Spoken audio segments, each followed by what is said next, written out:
श्रोतेहो नमस्ते. आपल्या सर्वांना शुभ दिवस. श्रोतेहो, तुमच्यासोबत हॉटेलात जेवण करणारी प्रेमिका ही तर तुम्हाला भेटेल, पण तुम्ही घरी येईपर्यंत जेवणासाठी वाट बघणारी बायकोसारखी प्रेयसी ही कधीच कुणाला मिळणार नाही. बरा होशील ना लवकर असं म्हणणारी प्रेमिका ही तर तुम्हाला मिळेल, पण तुम्हाला ठेच लागले म्हणून डोळं भरून येणारी बायकोसारखी प्रेयसी ही कधी कुणालाच मिळणार नाही.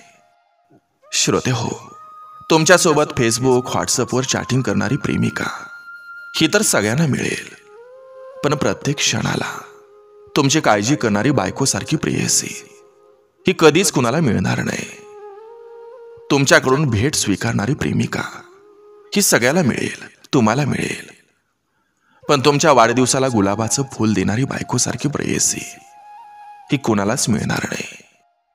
श्रोतेहो, तुमच्या पैशानं खरेदी करणारी प्रेमिका ही तर तुम्हाला भेटेल, पण पैशाला पैसा सोडून काटकसरीचा संसार करणारी बायकोसारखी प्रेयसी ही कोणालाच नाही मिळणार. श्रोतेहो, नाती खूप असतात, पण कोणी कोणाचं नसतं, पण खरं एकच नातं असतं, ते नवरा बायकोचं. म्हणून श्रोतेहो, आपली बायको हीच आपली प्रेयसी समजून, हीच आपली प्रेमिका समजून संसार हा सुखाचा आणि आनंदाचा करा.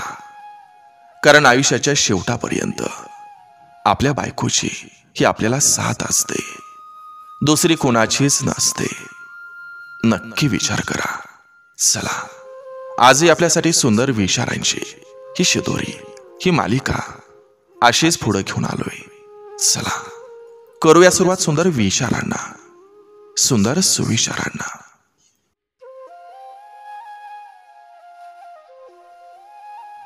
जिव्हाळ्याचं ऋणानुबंध हे तोडून केव्हाही जाता येईल, मात्र काळानं मनावर घेतल्याशिवाय कुणालाही कुणाच्या आयुष्यातून जाता येत नाही.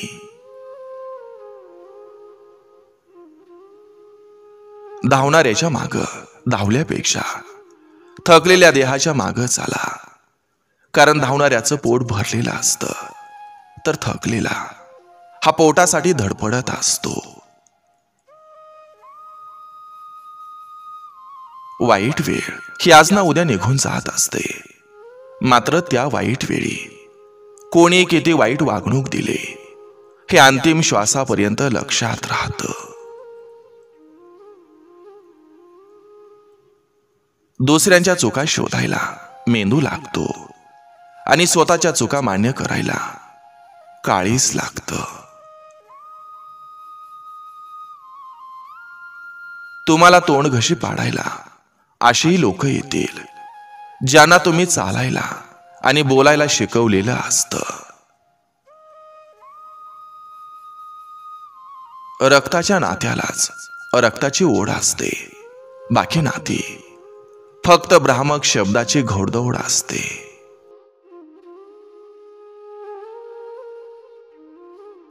गर्व हा कुठल्याही गोष्टीचा करू नका, कारण आज जे वैभव तुमच्या जवळ आहे, उद्या ते अन्य कुणाला तरी प्राप्त होईल, कारण हे जग परिवर्तनशील आहे. जी माणसं गालातल्या गालात हसतात, लक्षात घ्या की त्यांच्या काळजावरील जखम ही खूप खोल असते. इथंच गमवायचं आहे आणि इथंच गमवायचं सुद्धा आहे, म्हणून कोणाला काही देता नाही आलं तरी चालेल, पण कोणाचं मन दुखावू नका, कारण माणुसकीचं मोल हे पैशापेक्षा खूप मोठं असतं. कितीही नाती गोती सांभाळली तरी सुद्धा अडचणीत मात्र आपण एकटेच उभे असतो. नाती जपताना त्यात दिखाव्याचा रंग नाही, तर आपुलकीचा रंग लागतो.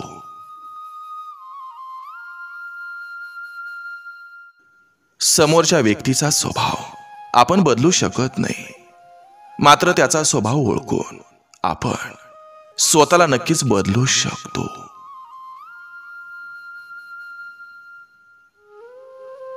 हल्ली बऱ्याच सभ्य समजल्या जाणाऱ्या माणसामध्ये एक वक्ती आदत असते, ती म्हणजे आपली चूक ठेवायची झाकून आणि दुसऱ्यांची छोटी चूक सुद्धा गावभर सांगायची खोदून खोदून.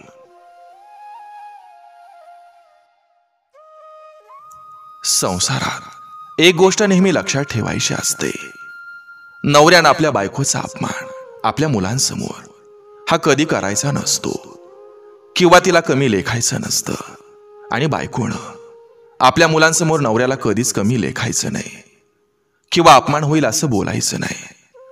कारण आपला जीवनसाथी हा आपला असतो. मुलं तर पाखराप्रमाणे पंख आले की उडून जातात. एक वेळ करोडपती होणं सोपं असतं, पण पती होणं अवघड असतं. संसार ही एक अशी गोष्ट आहे ज्यात पगाराला कितीनही गुणलं तरी भागत नाही, आणि गुणानं राहिलं तरच भागतं.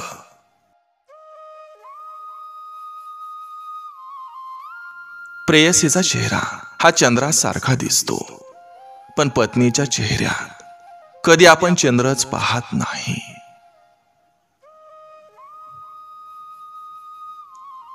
बायकोच्या कष्टाची दखल घेणारा नवरा आणि नवऱ्याच्या कर्तृत्वाचा अभिमान बाळगणारी बायको, हे गणित जमलं की संसार सुखी होत असतो.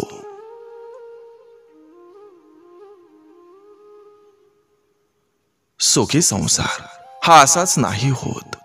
त्यासाठी दोघं तेवढे समजदार हवेत आणि एकमेकांना सांभाळून घेणारे हवेत.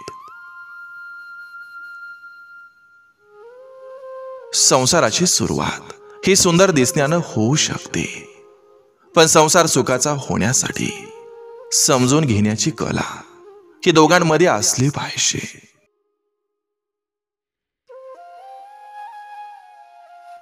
आयुष्यभर तुमची काळजी घेण्यासाठी तुम्हाला देवानं दिलेली अमूल्य भेट म्हणजे पत्नी असते. पती कुटुंबासाठी आपलं आयुष्य खर्ची घालतो, पण पत्नीला वाटतं तो आपल्याला वेळ देत नाही. संसार हा मातीतल्या घरात असू द्या किंवा सिमेंटच्या घरात, तो फक्त सुखी आणि समाधानी असला पाहिजे.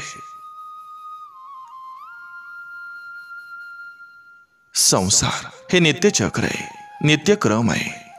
हे नित्यक्रम आज केले उद्या सोडले असं होत नाही. तसं झाल्यास तो दिखाऊपणा ठरू शकतो.